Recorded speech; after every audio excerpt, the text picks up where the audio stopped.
უფალი ჩაიტანიას მოძღვრება, უფლის სამსახური. როდესაც ვედური ცოდნის უამრავი წიგნის დაწერის შედეგადაც კი ვიასადება უკმაყოფილო დარჩა, ნარადა მუნიმ მისმა სულიერმა მოძღვარმა განომარტა, რომ არ არსებობს თვითრეალიზაციის გზა, რომელსაც ერთგული სამსახურის გარეშე წარმატების მოტანა შეეძლოს. გულდამძიმებული ვიასადება მდინარე სარასვატის ნაპირას იჯდა და ამ დროს მივიდა ნარადა მუნი. იხილა რა დამწუხრებული ვიაცა, ნარადამ აუხსნა მის მიერ შედგენილი წიგნების ნაკლი. წმინდა ცოდნაც კი არ არის საკმარისი ტრანსცენდენტული ერთგული სამსახურის გარეშე, თქვა ნარადამ და რაღა უნდა ითქვას ერთგულ სამსახურს მოკლებულ კარმიულ საქმიანობებზე, რა სიკეთეს მოუტანს ისინი მათ შემსრულებელს? მსხვერპლშეწირვათა შესრულებაში გამოცდილი მრავალი ბრძენი არსებობს. არსებობს მრავალი ადამიანი, რომელიც ხელგაშლად გასცემს მოწყალებას. არსებობს მრავალი სახელგანთქმული პიროვნება, მეცნიერი და მოაზროვნე და ვედური ჰიმნების წარმოთქმაში უაღრესად გაწაფული ადამიანი. ეს საქმიანობები სასიკეთოა, მაგრამ თუ კი ადამიანი არ გამოიყენებს თავის შესაძლებლობებს და უფლის ერთგული სამსახურის მისაღწევად არ იმოქმედებს, სასურველ შედეგებს ვერ მიიღებს. ამიტომ შრიმად ბჰაგავატამში შუკადევა გოსვამი მოწიწებით ეთაყვანება უზენაეს უფალს, როგორც ერთადერთ პიროვნებას, რომელსაც ჩვენთვის წარმატების მოტანა შეუძლია. ყველა სახის ფილოსოფოსები და ტრანსცენდენტალისტები აღიარებენ, რომ ცოდნის უკმარისობის შემთხვევაში მატერიალური ტყვეობიდან განთავისუფლება შეუძლებელია. მიუხედავად ამისა, ერთგული სამსახურის გარეშე ცოდნა განთავისუფლებამდე ვერ მიგვიყვანს. სხვა სიტყვებით რომ ვთქვათ, ცოდნის კულტივირებას ადამიანის განთავისუფლების ძალა მხოლოდ იმ შემთხვევაში შესწევს, როდესაც ერთგული სამსახურის გზაზე დააყენებს მას. ამას ადასტურებს ბრაჰმაც შრიმად ბჰაგავატამში. ჩემო ძვირფასო უფალო, შენი ერთგული სამსახური თვითრეალიზაციის საუკეთესო გზაა. თუ კი ვინმე მიატოვებს ამ გზას და ცოდნის განვითარების ან სპეკულაციური მსჯელობის გზას დაადგება, უბრალოდ ძნელ პროცესს გაივლის და სასურველი შედეგების მიღწევას ვერ შეძლებს.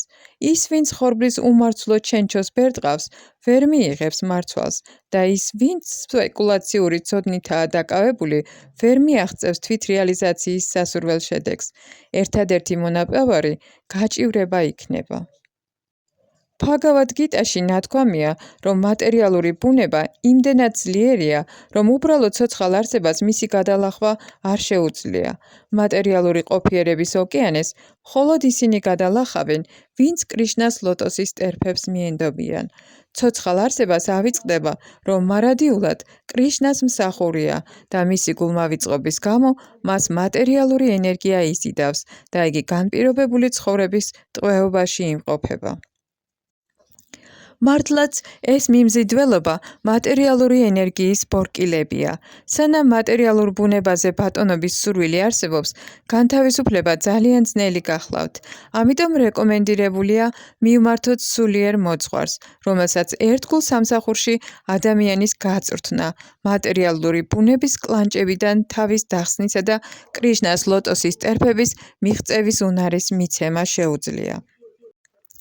ადამიანთა საზოგადოებაში მოვალეობის შესრულების გასაადვილებლად არსებობს 8 განაყოფი: ბრაჰმანები, ანუ ინტელექტუალური ხალხი, ქშატრიები, ანუ მმართველები, ვაიშები, ანუ საქმოსნები და ფერმერები და შუდრები, ანუ მუშები. აგრეთვე 4 აშრამი: ბრაჰმაჩარი, ანუ მოწაფეობის ხანა, გრაჰსთა, ანუ მეოჯახეობის ხანა, ვანაპრასთა, ანუ ამქვეყნიურ ცხოვრებას ჩამოშორებული და სანიასი, ანუ განდეგილის ცხოვრების წესში მყოფი ადამიანი. მაგრამ თუ კი ადამიანს ერთგულება, ანუ კრიშნას ცნობიერება აკლია, იგი ვერ განთავისუფლდება მატერიალური ტყვეობიდან, მაშინაც კი, თუ კი მასზე დაწესებულ მოვალეობას ასრულებს. უფრო მეტიც, მატერიალური ცნობიერების გამო დაწესებული მოვალეობის შესრულებითაც კი ჯოჯოხეთში ჩაეშვება. ამიტომ მან, ვინც მასზე დაწესებულ მოვალეობას ასრულებს, ერთდროულად ერთგულ სამსახურში კრიშნას ცნობიერება უნდა განივითაროს, თუ კი მატერიალური კლანჭებიდან განთავისუფლება სურს. ამ თვალსაზრისით, უფალ ჩაიტანიას მოყავს ნარადა მუნის მიერ წარმოთქმული ლექსი შრიმად ბჰაგავატამიდან, რაც ბჰაგავატას განვითარების გზას მიგვასწავლის. ნარადა მუნიმ აღნიშნა, რომ ადამიანთა საზოგადოების 4 განაყოფი, ისევე როგორც სიცოცხლის 4 საფეხური, უფლის გიგანტური ფორმისგან არის შობილი.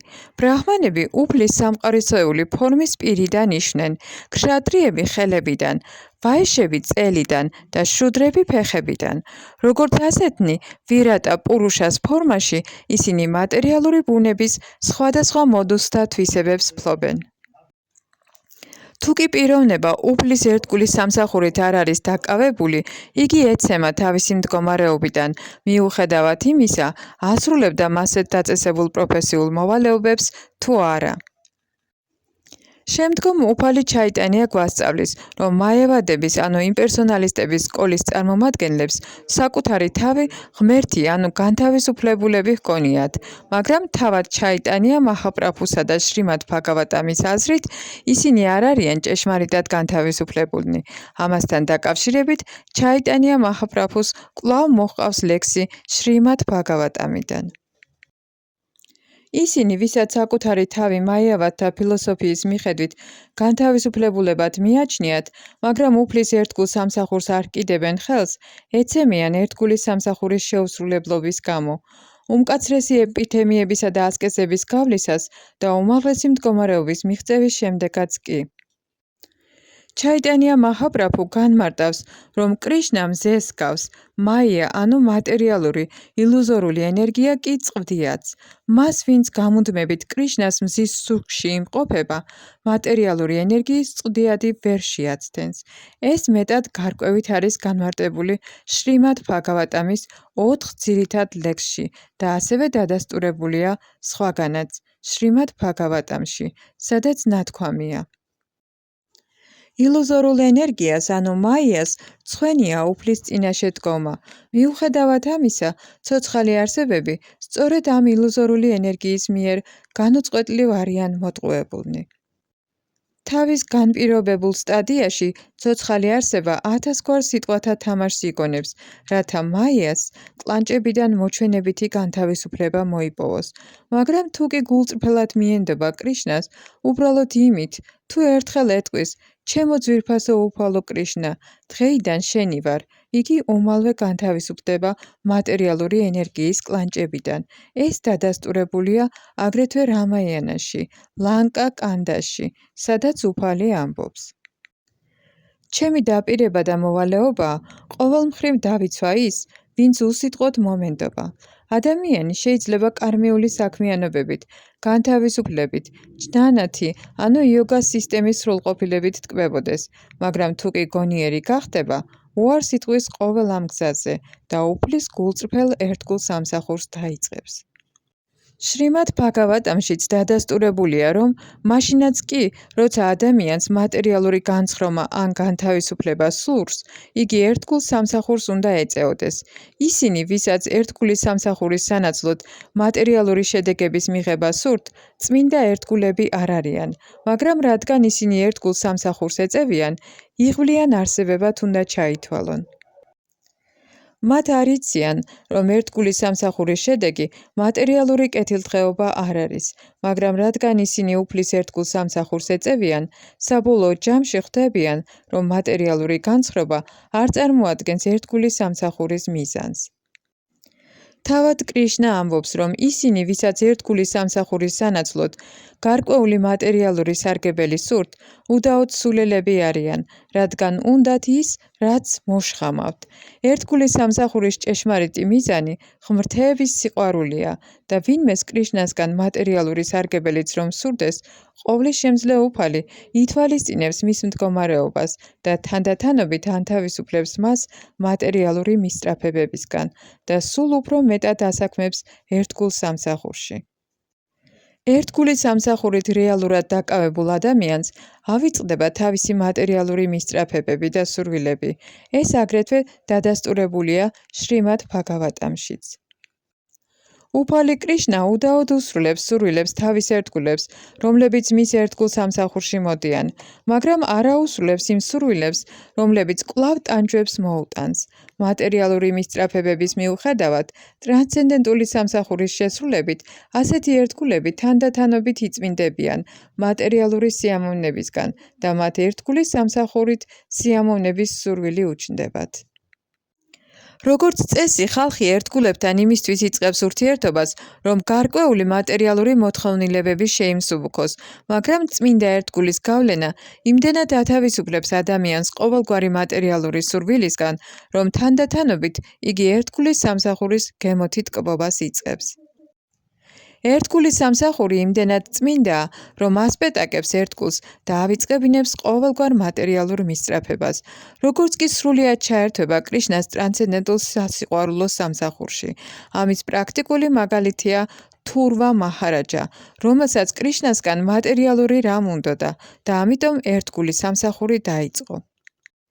როდესაც უფალი ოთხხელიანი ვიშნუს სახით მოევლინა თურვას, თურვამ უთხრა: ჩემო ძვირფასო უფალო, რადგან დიდი ეპითემიებითა და ასკეზებით შენს ერთგულ სამსახურს ვეწეოდი, ახლა შენ გხედავ. დიდ ნახევარღმერთებსა და დიად ბრძენებსაც უჭირთ შენი დანახვა. ახლა დავკმაყოფილდი და ჩემი ყოველი სურვილი ასრულებულია, სხვა არაფერი მინდა.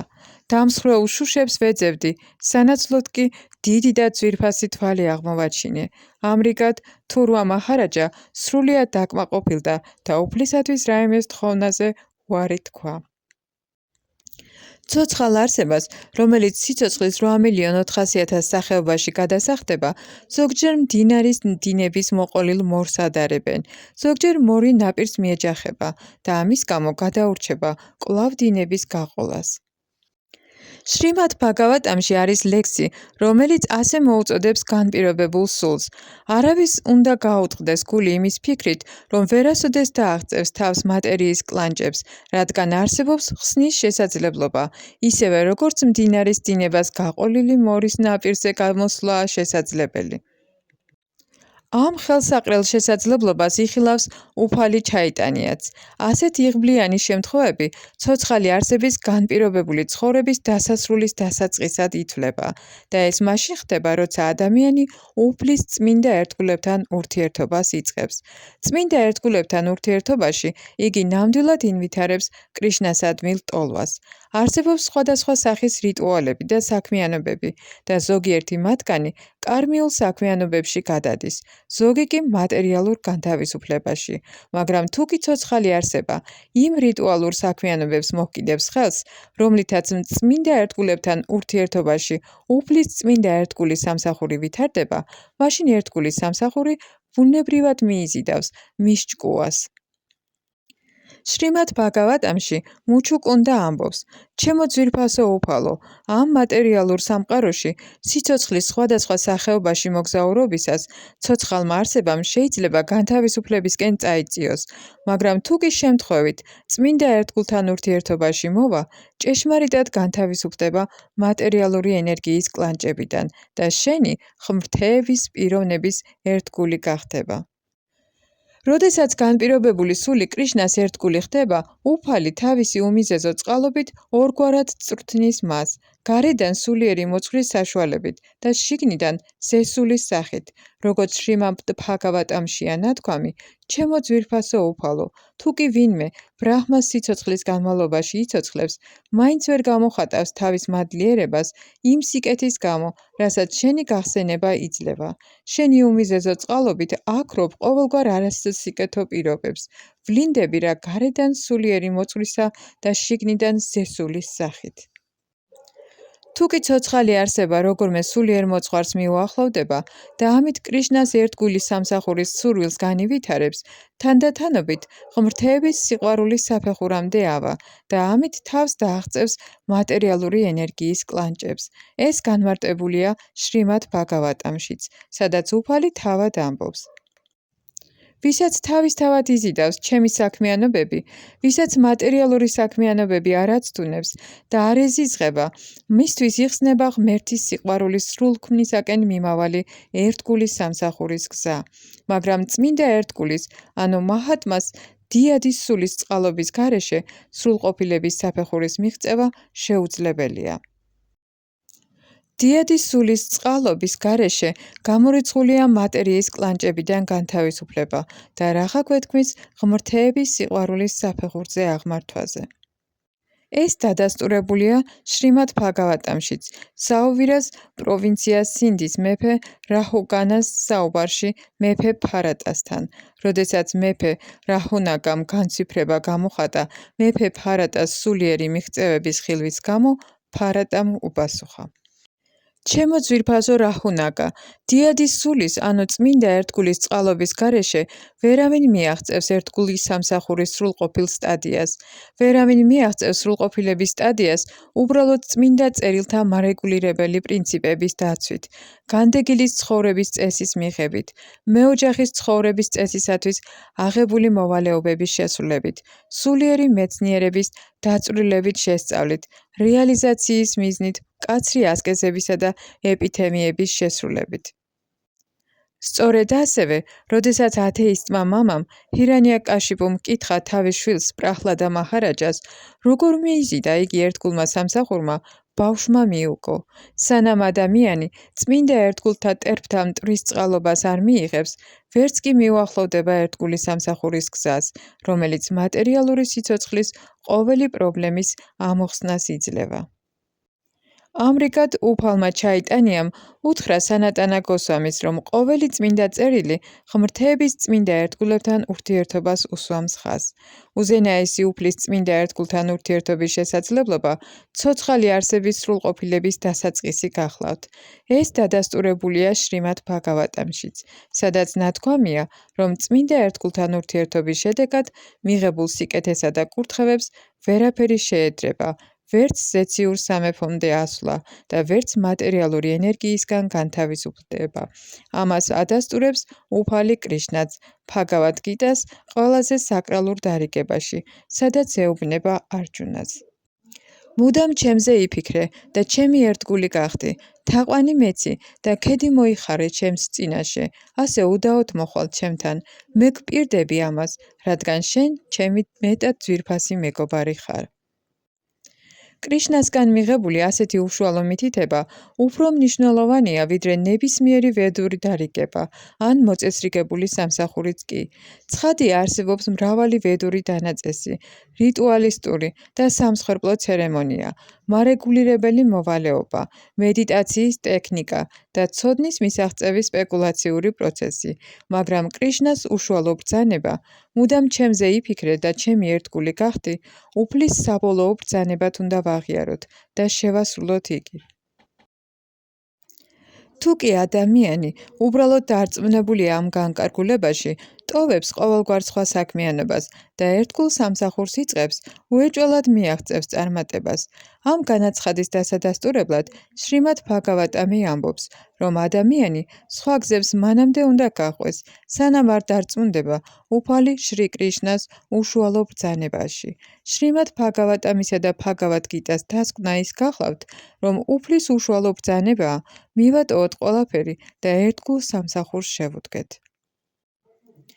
უფლის ბრძანების შესასრულებლად მტკიცე დაჯერებულებას რწმენა ეწოდება. თუ კი კაცს რწმენა აქვს, იგი მტკიცედაა დარწმუნებული, რომ უბრალოდ უფალი კრიშნასადმი ერთგული სამსახურის გაწევით თავისთავად შესრულდება ყოველი სხვა საქმიანობა, რიტუალური მოვალეობები, მსხვერპლშეწირვები, იოგასა და ცოდნის სპეკულაციური გზით ძიება. თუ კი ადამიანი დარწმუნებულია, რომ უფლის ერთგული სამსახური ყველაფერს მოიცავს, არავითარი სხვა საქმიანობა არ არის საჭირო, როგორც შრიმად ბჰაგავატამშია ნათქვამი. ხის ფესვის მორწყვით ტოტები, ყლორტები და ნაყოფები თავისთავად იკვებება და კუჭისთვის საჭმლის მიწოდებით ყოველი გრძნობა კმაყოფილდება. სწორედ ასევე, კრიშნასადმი ერთგული სამსახურის მისხვით, ცოცხალი არსება თავისთავად აკმაყოფილებს დანარჩენი სახის თაყვანისცემის ყოველ მოთხოვნილებასაც. ვისაც სწამს და მტკიცედ დაჯერებულია ამაში, ღირსია წმინდა ერთგულის დონეზე ამაღლებისა. რწმენის ხარისხის მიხედვით, ერთგულთა 3 კლასი არსებობს. პირველი კლასის ერთგულმა იცის მთელი ვედური ლიტერატურა და ამავე დროს ზემოთ აღნიშნული მტკიცე დაჯერება აქვს. მას მატერიალური გაჭირვებიდან სხვების დახსნა შეუძლია. მეორე კლასის ერთგული მტკიცედ დარწმუნებულია და ურყევი რწმენა აქვს, მაგრამ დასამოწმებლად განდობილი წმინდა წერილებიდან ადგილების მოყვანა არ ძალოძს. მესამე კლასის ერთგული ისაა, ვისაც ძლიერი რწმენა არ გააჩნია, მაგრამ ერთგულის სამსახურის თანდათანობით გაღრმავებით, ბოლოს მეორე ან პირველი კლასის მდგომარეობამდე ამაღლების ღირსი ხდება. ნათქვამია, რომ პირველი კლასის ერთგული მუდამ ხედავს უზენაეს უფალს ყოველი ცოცხალი არსების სულად. ამრიგად, ყოველი ცოცხალი არსების ხილვისას კრიშნას ხედავს და სხვას არაფერს. მეორე კლასის ერთგულს სრული რწმენა აქვს ღმერთების უზენაესი პიროვნებისა, მეგობრობს წმინდა ერთგულებთან, წყალობს უმანკოებს და ერიდება ათეისტებს, ან მათ, ვინც ერთგულ სამსახურს ეწინააღმდეგებიან. მესამე კლასის ერთგული დაკავებულია ერთგულის სამსახურით, სულიერი მოძღვრის დარიგებათა თანახმად, ან ოჯახური ტრადიციის გამო და თაყვანს ცემს უფლის ღვთაებას, მაგრამ ერთგულის სამსახურის ცოდნა არა აქვს განვითარებული და ვერ არჩევს ერთგულს არაერთგულისგან. ასეთი მესამე კლასის ერთგული სინამდვილეში წმინდა ერთგულად არ შეიძლება ჩაითვალოს. იგი თითქმის ერთგულების სფეროში იმყოფება, მაგრამ მისი მდგომარეობა მეტად სახიფათოა. მაშასადამე შეიძლება დავასკვნათ, რომ როდესაც პიროვნება ღმერთის სიყვარულისა და ერთგულებთან მეგობრობის ნიშნებს ავლენს, წყალობას იჩენს უმანკოთა მიმართ და გააურბის არაერთგულებთან ურთიერთობას. იგი წმინდა ერთგულად უნდა ჩაითვალოს. ერთგულის სამსახურის განვითარებით ასეთ პიროვნებას შეუძლია იმის დანახვა, რომ ყოველი ცოცხალი არსება უზენაესის განუყოფელ ნაწილაკს წარმოადგენს. მას შეუძლია ყოველ ცოცხალ არსებაში უზენაესი პიროვნება დაინახოს და ამიტომ იგი მეტად ამაღლებულია კრიშნას ცნობიერებაში. ამ საფეხურზე იგი აღარ ანსხვავებს ერთგულსა და არაერთგულს, რადგან ყველას უფლის სამსახურში ხედავს. იგი ყოველი დიადი თვისების განვითარებას აგრძელებს და ამავე დროს კრიშნას ცნობიერებითა და ერთგულის სამსახურით არის დაკავებული, როგორც შრიმად ბჰაგავატამშია ნათქვამი. ის, ვინც უზენაესი უფლის წმინდა, შეურეველ ერთგულ სამსახურს აღწევს, ინვითარებს ნახევარმღერთთა ყოველ კარგ თვისებას. მაშინ, როდესაც პიროვნება, რომელიც ასეთ სამსახურს არ მიჰყვება, მთელი მატერიალური ღირსებების მიუხედავად, აუცილებლად აცდება ჭეშმარიტ გზას, რადგან მენტალურ სიბტყეზე დახეტიალობს.